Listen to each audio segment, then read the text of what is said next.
you, Allah. One of my favorite verses of the Quran, or series of verses of the Quran, and it is a middle Meccan verse. It was revealed when the persecution, the first Islamophobia, raised its evil head, and our Prophet Muhammad was facing that Islamophobia. What did Allah subhanahu wa ta'ala tell him? وَلَقَدْ نَعْلَمُ أَنَّكَ يَضِيقُ صَدْرُكَ بِمَا يَقُولُونَ. We know, Ya Rasulullah, that your heart is in pain because of what they're saying. You know, it's completely fine to feel hurt. It's human to feel pain. Wallahi, it's human. Brothers, sisters, if anybody comes and says something about you, if you didn't feel pain, then something's wrong with you. If you didn't feel hurt, if you didn't feel a type of embarrassment and awkwardness, it's something natural.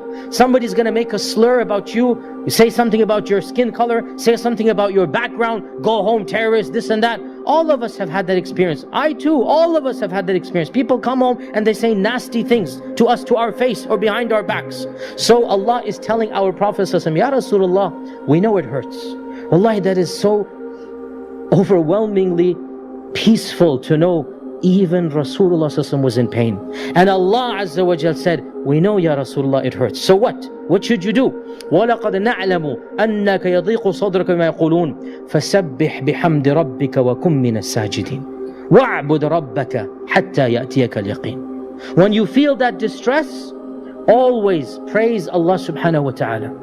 And fall down in sajda, meaning when you are able to pray to Allah subhanahu wa ta'ala, and continue to worship Allah until the inevitable, meaning the death, comes to you. Meaning that, you know, this pain and suffering, one of the ways to alleviate it, in fact the number one way to alleviate it, is to open up a channel of communication with Allah, is to praise Allah, make dua to Allah, fall down in sajda and continue to worship Allah. When the world seems to hate you, know that Allah Azza wa Jal loves you. When everybody else has cut off from you, know that Allah Azza wa Jal will never cut off from the one who turns to Him. So our Prophet is being told that as the animosity increases, you should increase your ta'alluq, your relationship with me. And this is an explicit verse that as Islamophobia goes up, so should our connection with Allah subhanahu wa ta'ala. This will calm us down. This will bring us the courage, the fortitude, the patience. It will bring us the stamina to withstand all that is happening around us. If we don't have Allah, we have nothing. And if we have Allah, we don't need anything else.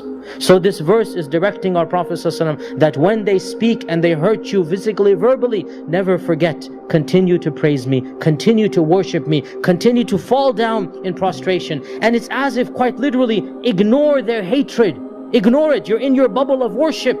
Just keep on going, and eventually Allah's command will come. What is that Allah's command? Some people said the victory and the conquest of Mecca, and that's true. Eventually the religion of Allah Azza wa Jal will prevail over the darkness around. And some have said, even if you don't see the victory, your death will come and you are worshipping Allah, and that is really the ultimate goal. We might not achieve ultimate happiness in this world, but if we're able to achieve it in the akhirah, that is the ultimate success. May Allah subhanahu wa ta'ala give us the iman and taqwa that is needed.